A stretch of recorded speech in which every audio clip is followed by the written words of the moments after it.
New York City public schools to start in September. So we are getting ready every single day. We're going to talk to you today about all the preparations being made to keep people health and safety, to make sure we can educate our kids as best possible under the toughest conditions.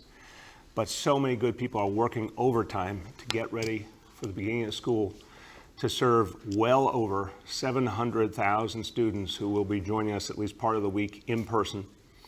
And we're going to go over the details of that plan in just a moment. But first, we've got an immediate situation we should talk about for a moment, and that's the heat advisory that will be in effect today. So the hot weather is back, and I say to everyone, pay attention to Mother Nature, respect Mother Nature, take these advisories seriously. So today we expect heat index values up to 97 degrees. And this heat advisory will be in effect today through Wednesday evening. So we have 3 days of it. And the message, as always, stay safe, stay cool, take the steps to protect yourself, particularly if you are vulnerable. So city cooling centers will be open across all 5 boroughs starting at noon today. We will have cooling buses available to provide additional relief. We're going to make sure when people come to a cooling center that we deal with the other challenges we face. So there will be social distancing, there will be face coverings. Anyone who needs a place to get to that is cool today, tomorrow, Wednesday, you can go online, nyc.gov/chillout, or of course call 311. The Cool Streets Initiative will also be open today. And it's very important to know, great alternative for families and kids to get out there, no sprinklers, those other cooling options. And then lastly, as I say every time, New Yorkers are good, compassionate people. Look out for your neighbors. If there's someone in your building, there's someone on your block you know is vulnerable, a senior or someone else who might need some extra help and checking in during the hot weather, please look out for them.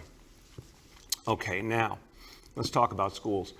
I have to tell you, I've said this for years, I feel it deep in my heart, not just as mayor, I feel as a parent. First day of school is a magical day. There's an incredible sense of renewal and energy and possibility each year as school begins again. It's literally maybe my favorite day of the year, but I think for a lot of kids, a lot of families, a lot of parents, it's an extraordinary day. This year is going to be different. We all know it. And I'm going to say it now, and I'll say it a lot of times in the coming months. We are up against a challenge, but it's not a challenge that's going to go on forever. At some point, likely in the course of this school year, there will be a vaccine. That vaccine will be administered to kids and families all over New York City, and then we can start getting back to something more normal. But for the foreseeable future, it's going to be a very different kind of school year. But it does not take away the excitement, the energy, the possibility, and the meaning for our kids. Our kids have been yearning to reconnect with school, with their friends, with so many teachers and other mentors they depend on. We're going to do it differently. It's going to feel very different. It's going to look very different. Focus on face coverings for all kids and adults, social distancing at all times, constant cleaning. There's a lot of things that will change. But what will not change is our fundamental commitment to our children. And our educators, our school staff, every day, every year, that's their commitment. No matter what times we're in, they focus on the safety of kids, they focus on the well-being of kids, they focus on the development of kids and the education of our children. That's what they do for a living. That's the path they chose in life. And I want to just thank our educators and everyone who works in our school buildings. Doesn't matter if you work in the cafeteria or you're a custodian, whoever you are, you contribute to that school community. And you care about kids. People made the choice to go into that field because they believe in young people, they want to help them.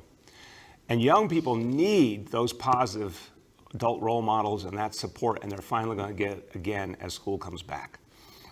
Now, you look around the country, you see a challenging situation. I am the first to acknowledge it, and if you look at what's happening in other places, it probably causes you a certain amount of concern and a certain amount of doubt.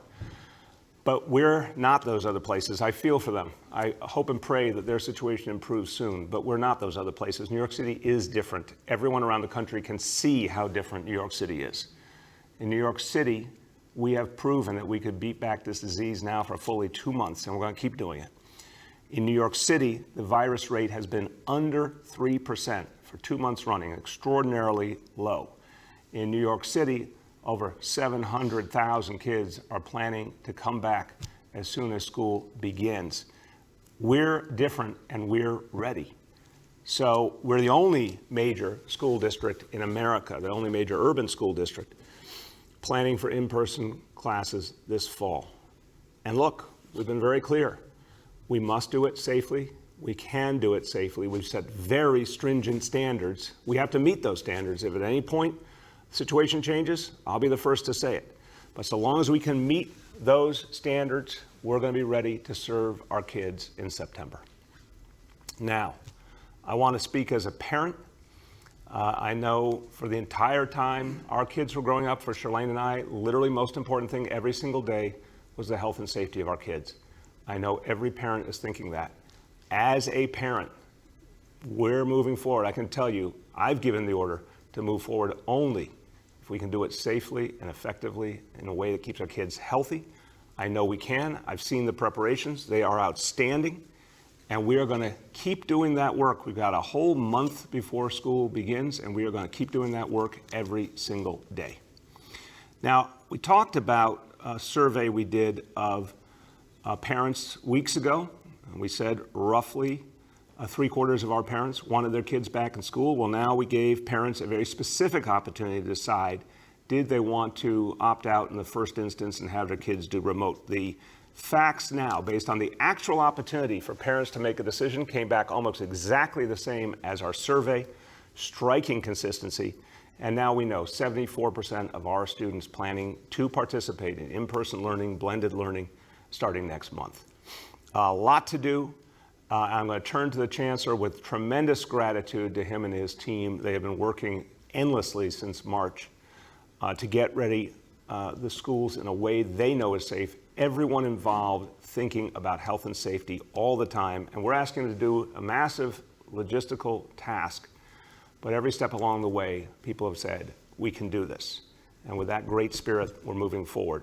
So I want to thank you, Chancellor, and would welcome your update. Thank you, Mr. Mayor.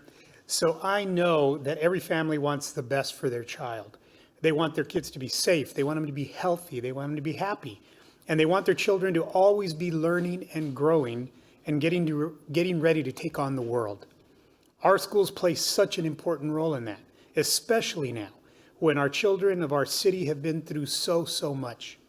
For us, health and safety leads the way always, first and foremost. Our vision for the fall is a safe, strong, and supportive learning environment and an excellent education for every one of our students. Schools will be in session 5 days per week. Students will be learning 5 days per week, no matter where they are. We know a lot more now about how that's going to work because healthy and safe in-person learning means knowing how many people we need to plan for in buildings. We know that nearly 3/4 of our students, over 700,000, will begin the school year in a blended learning mode. This means that they'll learn in person in a school building part of the school week and continue learning remotely from home for the rest of the week. As the mayor indicated, as of now, 26% of our families will begin the year in fully remote learning mode. This is consistent with what families told us earlier in the year about their preferences. Additionally, we know that as of now, we can expect about 85% of our teacher workforce, or about 66,000 educators, to be teaching in a blended mode as well. About 15% of our teachers have requested a reasonable accommodation to work from home. Those who are granted that accommodation will exclusively teach remotely, but they will still be engaged and devoted as ever to educating the children of New York City, because that's who they are. These are educators who, in a matter of days, completely transformed teaching in the biggest school district in the country back in March. They have grit, they have compassion, and a dedication to their students that amazes me every single day. With all this information at hand, we continue to develop school-level plans for every public school in New York City, the nation's largest school system. And that is thanks to the tireless work of our principals. Each one of our principals is blazing an entirely new path for their schools, leading teams of fellow dedicated professionals hustling all summer to make sure that families are on track to get the information that they need. To all of our families and students and all of New Yorkers, I want to say thank you. It's been your hard work that has made it even possible for us to consider in-person learning. You continue to show what it means to persevere, to keep your eye on the prize, and serving the young people who not long from now will be the ones that will be leading our city. Mr. Mayor? Thank you so much, Chancellor. So much work going into getting ready for next month. And what I have seen day in and day out is an extraordinary team at the Department of Education. These are folks who have devoted their whole lives to kids. And today we're going to introduce a newly christened member of the team in a new role, but he is not new to the DOE in any way, shape, or form. In fact, started out from the very beginning of his education as a kindergartner at PS 31 in the South Bronx, has worked his way up over 37 years in the Department of Education. So talk about a homegrown talent. My pleasure to introduce our new first Deputy Chancellor, Donald Conyers. Welcome and congratulations, Donald. Thank you so much, Mr. Mayor. It's an honor to be here this morning. When I began my experience in New York City Public Schools in 1968 as a kindergartner at Public School 31, I could not know that I would be 52 years later having the opportunity to serve all of the schools as First Deputy Chancellor. That morning in 1968, my mother, who was also a New York City Public School teacher, sent me into the classroom, and it changed the course of my life. By the time I graduated from Beach Channel High School in the Rockaways in 1979, public school had already shaped who I am, both in my experiences as a student and in the powerful form of my mother. I'm a mama's boy and always have been. My story is emblematic of what public schools can provide for children: opportunity, pure and simple. It has been a change factor for me and my entire family. Education is the key to advancement, and my entire career has been about ensuring that the children and other families reap its benefits too. I left the Department of Education for 4 years to go to college, and returned in 1983 and began my service to the system that has served me so very well. My career, as the mayor indicated, 37 years so far, began as a special education teacher in Midwood, Brooklyn. Then it was back to the Bronx as an assistant principal and a principal, and then a superintendent, all before coming to Central and toting that wealth of experience with me, all tied to learning, leadership, and achievement. The first Deputy Chancellor's job is to execute the Chancellor's vision and to help make our schools the best that they can be. The job is to be the connective tissue that links every school to the things that they need, from our superintendents, executive superintendents, and central offices. My job is to guide, challenge, and support our principals and schools, just as I was challenged, guided, and supported. I'm still in touch with my elementary school principal, Carol Russo, and my 10th grade geometry teacher, Donna Davis.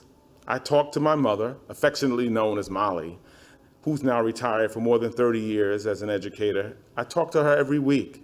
Through them, I learned that you can believe in people to make everything better. That is why I'm here for our children today, and I thank you again, Mr. Mayor, for the opportunity. Thank you so much, Donald. Congratulations. And I want to give a shout out to your mom. Mom, you done good with Donald, and also your teachers way back when, who you're still in touch with. I love that story. And this is what New York City Public Schools are all about, that sense of connection that people feel, that sense of every kid being special and every kid being precious. That's what we're going to start again with a lot of energy and passion next month. So thank you and congratulations. And now let me turn to a very different topic, but also right in the front of our minds, because as much as every New Yorker absolutely should feel proud of our response to the coronavirus and the fact that this city has led the way in the nation in coming back, we have so often been on our own, and we should not be happy about that, and I know no one is. Why has New York City had to so often fight it alone, go it alone? Because our federal government hasn't been there. The federal government hasn't been there from the very beginning. And now, as we are facing these huge challenges, huge economic problems, budget problems. Once again, federal government is failing to get the job done. So while the stimulus talks are stalled in Washington, we are going to keep going. And we're going to turn to our colleagues in Albany and talk about the things that will help New York City to move forward. Keep the services for people all over the city that we depend on. Every New Yorker depends on the city government to serve them every single day. We got to keep that going. We got to keep our public employees on their jobs. And to do that, we need the state of New York to help us with a long-term borrowing plan, a fiscally responsible, smart plan that will help us bridge this moment in history. By the way, it happened before, right after 9/11. The state legislature urgently, immediately gave New York City that borrowing authority so New York City could keep moving forward, and that's exactly what happened. In fact, the city came back stronger than ever. That is what is going to happen again in the coming years if we get that help and support. So again, let's work together to bridge this moment in time and come back stronger. Talk about our daily indicators now. Number one, daily number of people admitted to hospitals for suspected COVID-19. That threshold is 200 patients, and today's report, 53. Number two, daily number of people in health and hospitals, ICUs, threshold 375, today 285. And number three, percentage of people testing positive citywide for COVID-19, threshold 15%, today's report, excellent, 1%. Once again, New Yorkers keep showing toughness and resolve to beat back this disease. Few words in Spanish. Debido a la baja tasa de infección del coronavirus, las escuelas públicas en el estado de Nueva York podrán ofrecer clases en persona este otoño. Algunos días nuestros estudiantes estarán en las aulas. Otros días tomarán clases desde casa. De esta manera, todos podrán asistir a la escuela de manera segura. Va a tomar mucha preparación y esfuerzo, pero nos vamos a estar seguros que nuestros estudiantes tengan la educación que merecen. With that, we will turn to our colleagues in the media, and please let me know the name and outlet of each journalist. Hi all, joining us today we have Schools Chancellor Carranza, First Deputy Chancellor Connors, Emergency Management Commissioner Criswell, and Senior Advisor Dr. Jay Varma. And with that, I'll start with Andrew Siff from WNBC. Hey, good morning, Mayor, and everyone on the call. Hope you're doing well.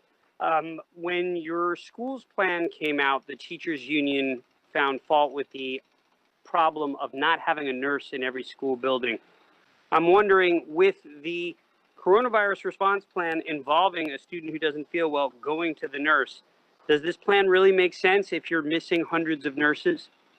Andrew, great question. We are working on that right now, and I'm hopeful we're going to find a solution in the coming days. It's a real concern. I think there's a number of ways we can get the personnel we need. And on top of having the medical personnel available to each school, we're going to have a very strong presence in our schools from the Test and Trace Corps as well, to make sure in the event of any case that there's immediate follow-up at the school level. So more to say on that in just the next few days. Go ahead. My second question, and maybe the Chancellor can weigh in on this timetable, you've got 700,000 kids now who have indicated a willingness to attend in class, but if you talk to many of those families, they'll say, with a giant asterisk, I don't even know what the schedule is. I don't know how many days my kid will be there. I don't know how many cohorts there are. So when will families be told what the exact plan is for their school? I'll start and turn to the Chancellor because as a parent myself, I've had this conversation with the Chancellor and his team many times and said parents need to know. So starting next Monday, the 17th, you'll start to get those announcements going out to schools. Many families and kids will have those announcements next week. The remaining will have them the week after. Chancellor, you want to add? Just very briefly, so typically in a typical normal school year, those schedules go out in the weeks before the start of the school year. Obviously, this isn't a typical school year. Just keep in mind that just this Friday was the window for requesting accommodations for staff. That's new information now that principals have to program their buildings. This Friday was also the deadline for indicating complete remote learning for families. So now principals have that information as well. So as I mentioned in my comments, principals are really burning the midnight oil and feel a sense of urgency to get that information to families. And as the mayor has said, that'll be starting on Monday. Next up, we have Ayanna Harry from WPIX. Hi, good morning. I hope everyone is doing well. Was hoping the mayor and schools chancellor could talk a little bit about the process of finding alternate sites for remote learning. I've seen some sites put out there, from cathedrals to, large Chinese restaurants. What's that process looking like, and what are some of the creative spaces we might see students learning in this year? Thank you, Ayanna. I'll start, and if the chancellor or first deputy chancellor want to add, they'll jump in. Look, also a conversation we're having constantly. School Construction Authority leading the way, Lorraine Grillo and her team. And the focus really, Ayanna, has been on facilities that fit education best. So for example, we've been working with the Archdiocese and the Diocese to use some former Catholic school buildings. Those are the ideal facilities for expanding out. We also need facilities that are close as possible to the schools that kids normally go to. So we're finding some success. There's a separate effort to also find space for childcare to support parents who need kids in childcare on the days their kids are not in in-person learning. So it's moving aggressively, but I think it's fair to say for school facilities, the things that are most like schools are needed for a variety of reasons. For childcare, there's a little more flexibility. Want to add, or? That was well done. Thank you. I got my grade for the day. Okay, go ahead, Ayanna. No, that's it. Thank you. Thank you. Next up, we have Rima from Chalkbeat. Hi, Mr. Mayor and Chancellor Carranza. I wanted to ask you about ventilation. You said that you guys are taking a lot of health and safety measures, and we've seen the various plans you've put out. But it seems like a lot of people still have questions about exactly how the DOE is going to be able to improve ventilation systems at schools. We know that hundreds need, some sort of fixing or upkeep. And so I wanted to know just, how you're going to be able to do that in the next month. And are you going to be releasing new inspection reports to sort of, prove to families and teachers that that work has been done? Yeah, great question. Bottom line is we're on a war footing here. And everyone in the school building is working with extraordinary energy, including the custodial teams, School Construction Authority, everyone, to maximize health and safety in the building. And ventilation is absolutely a part of the puzzle here. Look, there's a small number of classrooms that there's been some issues with. If a classroom is not ready, that classroom simply will not be used. So I want to affirm that to all parents. If any classroom we feel is not fit, we simply won't use it. We'll just segment it off and keep going until we do feel it's ready to go. But the bigger point is this, with a month to go, and the focus on health and safety now has been out there for months previous, the whole school team is working to improve every piece of the equation, including not just what we can do with ventilation systems, but one of the things the doctors have said to us, it's really interesting, Rima, from the very beginning, the top medical folks have said, the best thing to do in good weather is open the windows. And we will be doing that in classrooms to the maximum extent possible on top of other types of ventilation. I would only add that we're very cognizant of the month, but this has been happening all summer, where our maintenance crews have been upgrading the ventilation and ventilation filters. And as the mayor said, and I want to double down on what the mayor said, if there is any classroom that is not fit, we will not use that classroom, i.e. why we're exploring alternate locations as well. Next up, we have Liliana from Univision. Liliana? Can you hear me? Yeah. Good morning, everyone. I wanted to ask the Chancellor Carranza if he can give us this update in Spanish for our Hispanic community. Chancellor. Seguro que sí. Muchas gracias, Liliana, por la oportunidad. Como ha dicho el señor alcalde de Blasio, tenemos más información acerca de cómo se va a ver el año escolar este próximo otoño. El viernes terminamos la encuesta para las familias que querían pedir aprendizaje remoto.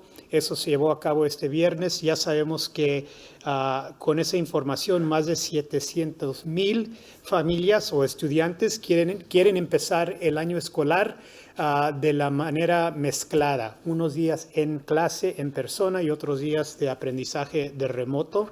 También tenemos el 26% de nuestras familias que han indicado que quieren empezar solamente de modo de aprendizaje remoto este otoño. Entonces, son cifras que son importantes para la planificación, para los horarios, para todo lo que tiene que ver con abrir las escuelas.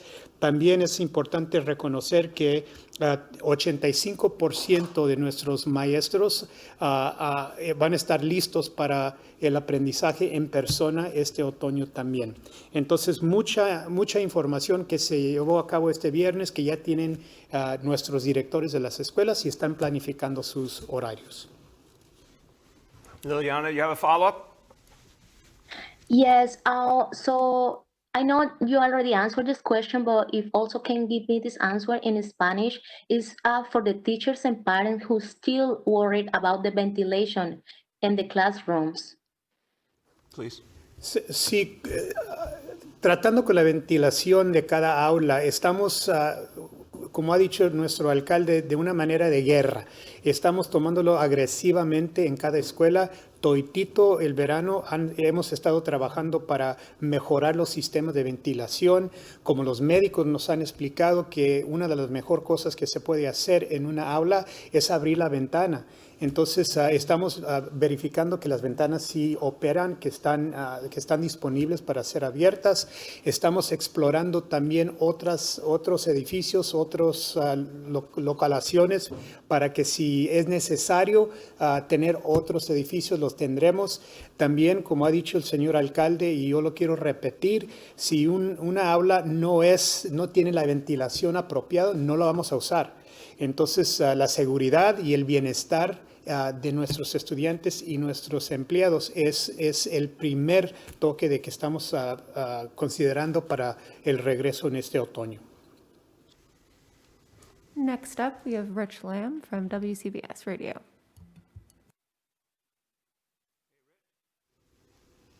Rich Lamb, you out there?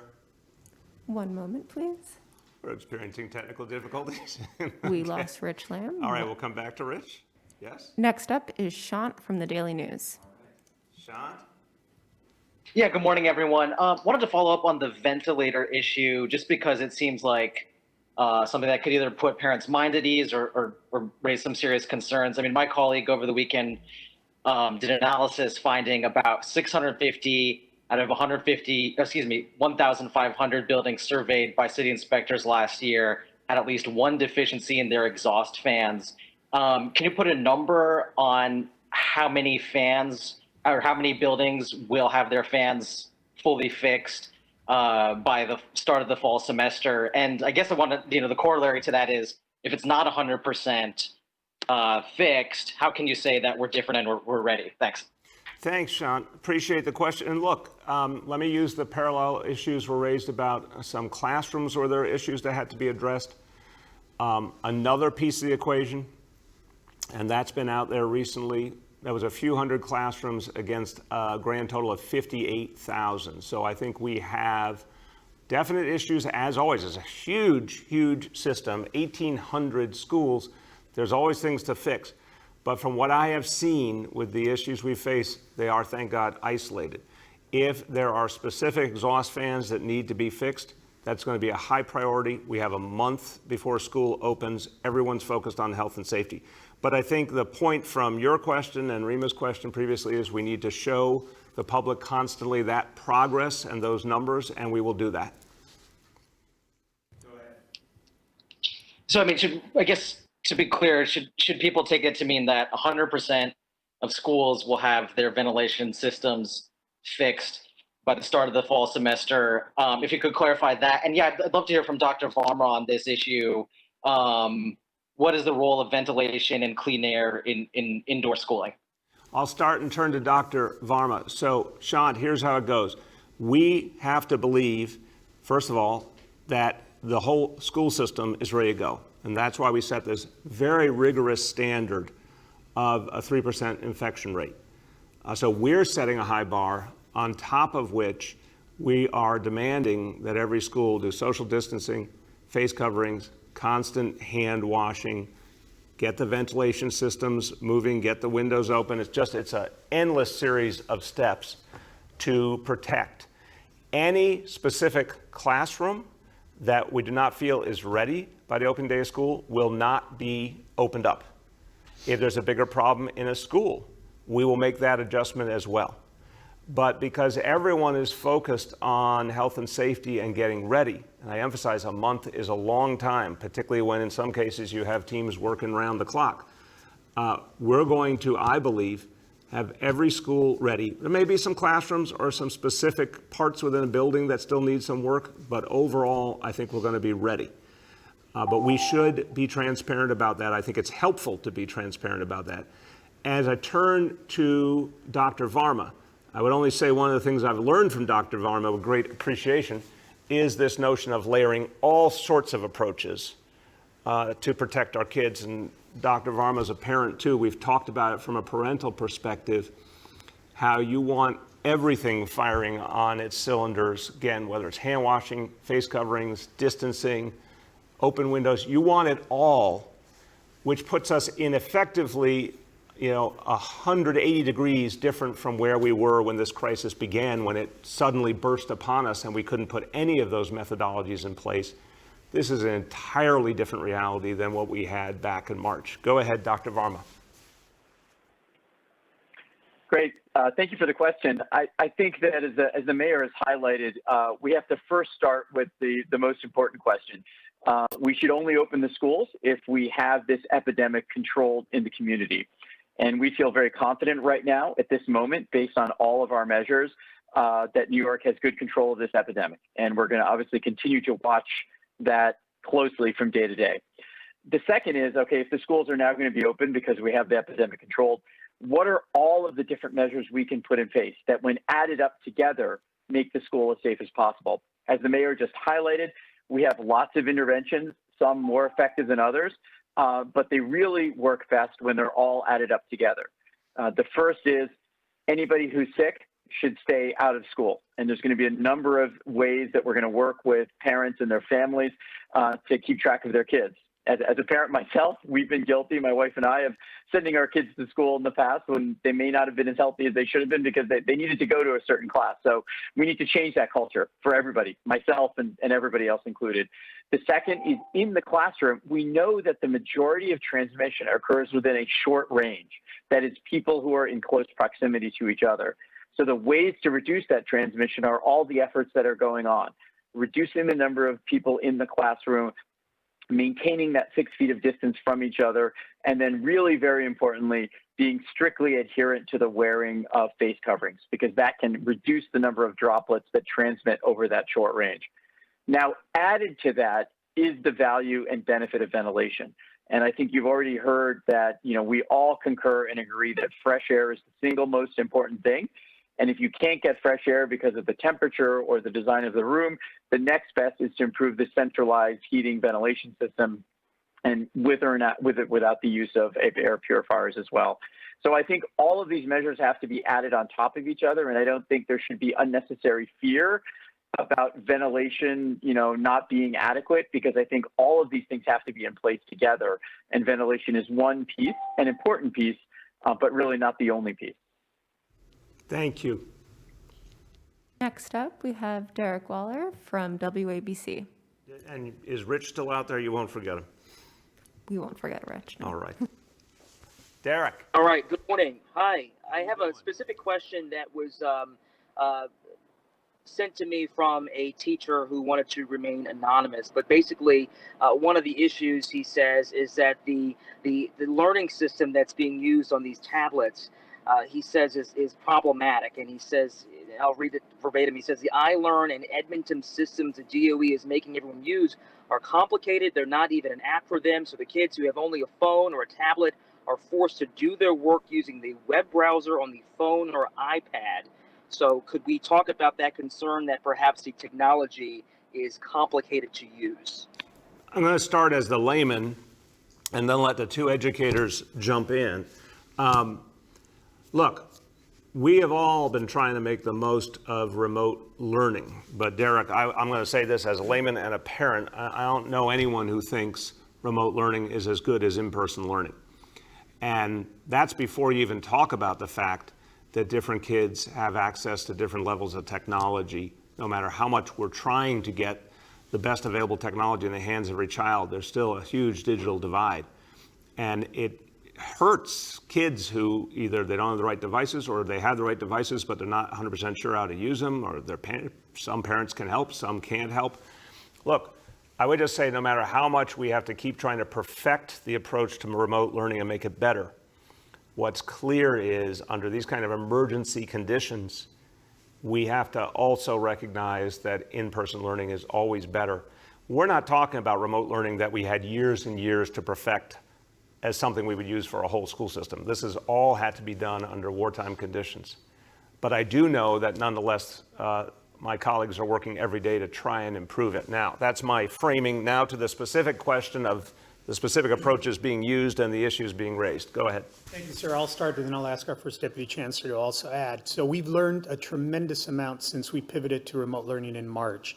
And those lessons we are continuing to put into place. We've also gathered lots of great practices from the field, including our teachers, especially our teachers that have shown us a lot of different ways of organizing what that remote learning looks like. I will say that there are multiple opportunities for teachers to use different platforms. Google Classroom is being used ubiquitously across all of our system as well. So there are some options, and what I would say to my colleague teacher that asked the question, there are multiple platforms for you to explore, and there is help in the Teach Hub on our website. So I would encourage you to look there, and there's more work that is being done every day to try to make it as seamless and useful, not only to teachers, but to students as well. Donald? Thank you. And I would add, thank you, Chancellor. I would add to that, that in addition to all the support provided, that we're also working with remote learning champions and our BCOs to ensure that both BCO is a borough, a citywide office which supports schools throughout the city.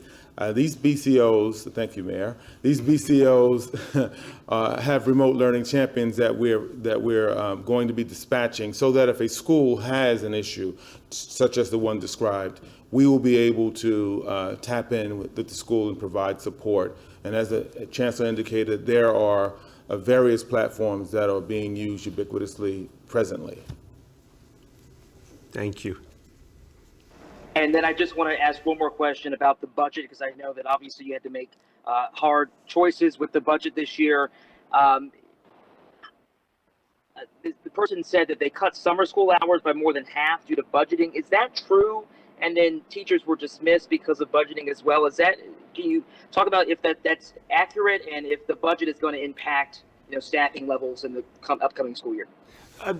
Derek, it's a real important question. Let me start and turn to the Chancellor. Look, no, we clearly said from the beginning, no matter how tough the budget situation has been, we've tried to keep our city workforce intact to deal with all the challenges and help keep this city moving forward. And one of the things I've said about the stimulus all along, if New York City and cities all over the country don't have their workforce, it's not going to allow us to restart. We need our workforce to provide the services that people depend on. That's the foundation of restarting your economy. But no, we have obviously kept our teachers and educators in place. Summer school was very different this year. Obviously, it couldn't be in person. It was a very, very different approach. But our goal here is to keep all our city employees in place, but we have a very tough deadline coming up on October 1st, and we either need help from Washington or Albany to avert having to lay off any of our teachers or other employees. Go ahead, Richard.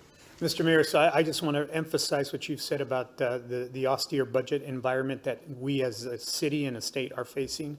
And it has an impact on every operation of this city, including the school system. However, it sounds like the question is more towards staffing levels for summer school, and this is not uncommon.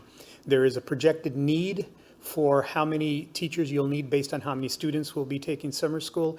And then as that becomes a reality, in other words, as summer school starts, sometimes you're right on the money, sometimes there's not as many students that choose to take summer school as had indicated. So then you cut back on how many folks are actually teaching in summer school. It sounds like it's much more of that readjustment based on the actual numbers, but there were no layoffs, no one was dismissed. It's just the reconfiguration that happens when you're doing a summer school program. Next up, we're coming back to Rich Lamb from WCBS. Testing. Do you have me? There you go, Rich. Twice is a charm. All right. I think my mic was on, but whatever. So here's a question. I'm pulling out to 30,000 feet here from the specific questions. So, with all the moving parts of this hybrid school year, the blended learning, in-person, remote, one-way hallways, all the health items that you've talked about, is it reasonable to expect the first day or the first week will be kind of a scene of confusion in the schools? That's a very important question, Rich. I think it's important to get our expectations right. And when we've had our ongoing conversations with the unions representing educators and the unions representing staff, everyone is concerned that they want to provide the very best experience for kids, but they know we're doing it under very adverse circumstances. So I want to level set here. Will it be the same as the opening day of school has been in recent years? No, of course not. I want to give everyone credit. The Chancellor, the First Deputy Chancellor, everyone in our school system. In recent years, opening day of school went very, very smoothly. But now, Rich, we're going to be doing something for the first time on a vast scale. So the first days, the first weeks are going to take getting used to, are going to take adjustments.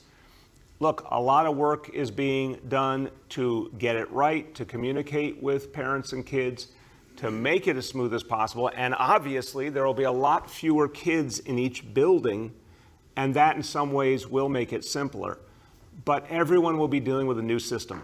So I think it's going to take a certain number of weeks to really get it to move smoothly. Chancellor? Mr. Mayor, thank you. So Rich, I'd like to appeal directly to our families. It is going to be more critical than ever that we work very closely together to prepare students for what the first day, the first week, first couple of weeks are going to look like in school. And what you can do specifically is to start talking now to your children, especially your younger children, about why it's important to wear a mask, why it's not only a service to themselves, but to others to wear a mask. It's an act of friendship. It's an act of love. For our older students to start inculcating in them the fact that this is not going to look the same as it was before. Lunch is not going to look the same. There are going to be one-way hallways where you'll walk in one way. You must social distance as you're entering and coming to school, and why that's important. All of those things that parents can do at home to start preparing students for what this very different school year will look like will be an incredibly powerful message and partnership as we really launch into this very different new school year in the fall. Did you have a follow? It's not really a follow, but just an additional question. Is there what kind of plans are there for outdoor use? Tents and that sort of thing. I mean, you hear about it in maybe milder climates. But is there also any plan to use trailers? I mean, obviously you've got a space problem here. Yeah, I'll start and turn to my colleagues. Rich, we want to make maximum use of the outdoors in any way we can. So every school has been encouraged to make their own choices. The school leadership knows their school best to determine how and when they can do it. Trailers might help in some situations. I think there's a lot of cases where that's not a solution just because of availability of space or availability of trailers. Again, we're looking for every space nearby that might work, like those former Catholic school buildings. But the bottom line is, we're going to get our hands on everything we can get our hands on the next month. And then we still have time even after that to keep adding capacity. But in good weather, outdoors is definitely something that can add different options for schools. Thank you, Mr. Mayor. Maybe the First Deputy Chancellor would also like to add something to this, but the conversation around outdoor space is something that we've been asked a lot about. And absolutely, we've given schools the opportunity to explore what that might look like in their own school environment, their neighborhood, adjacent buildings. That's part of the planning in terms of what we're looking at in terms of, I call it swing space, but additional space for schools that need more space. But as a teacher, if I put my teacher hat on, and now I've set up my classroom, and let's say it's outside, it's under a tent, I've got all of my materials, I've got everything set up to go outside as a teacher. And it works great for 3-4 days. And then I have Hurricane Isidro that comes in. And imagine, you have to break that down, and then the question becomes, then where do you put that? Because all of the indoor space has already been allocated for classroom spaces. So when the mayor and I talk about it's absolutely an option, it's not an ideal option. We're talking about it from that very practical lens of if it's not a good option on any particular day, then where do those students, where do those teachers, where do those materials, where does that go? And if you already allocated everything else, it becomes problematic in that way. Donald? I would just add that while I agree wholeheartedly with the Chancellor and the Mayor, there are opportunities for physical education for those classes already programmed, so making use of the outdoor. But to go beyond the schedule, we then transgress the 33 or go beyond the 33% model, for example, causing a problem. And for our last question today, we go to Bobby from New York One.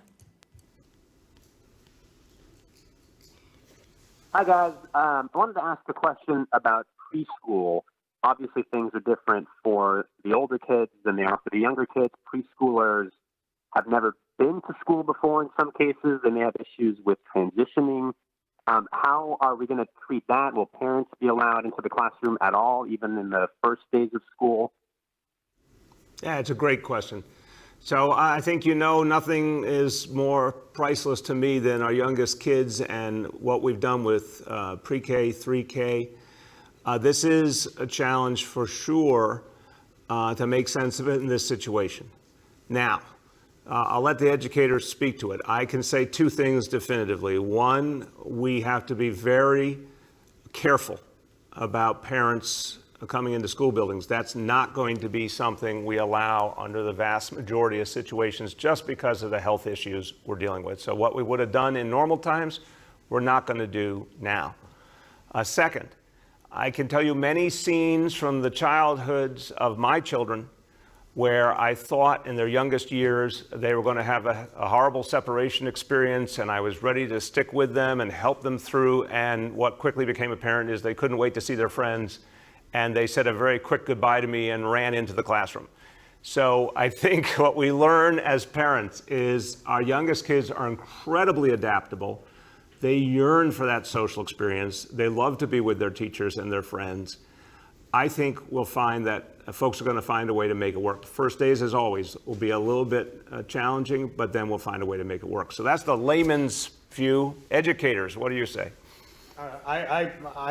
I would take the layman's view. That's exactly what it's going to look like. We've seen that already with some of our youngest learners in our rec centers, where they've been very adaptable and they've done a good job. Donald? Yeah, nothing to add, sir. Go ahead. Okay, I also wanted to ask about testing.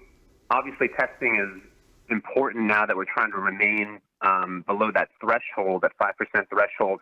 I wonder, what are we doing in terms of encouraging people to get tested? Maybe this is a question for Dr. Varma. At this point, should people go get tested if they don't have symptoms?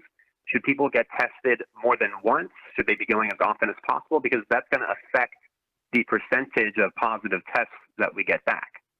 I'll start and turn to Dr. Varma. It's a great question. The answer is we definitely want to keep encouraging people to get tested, especially those who haven't been.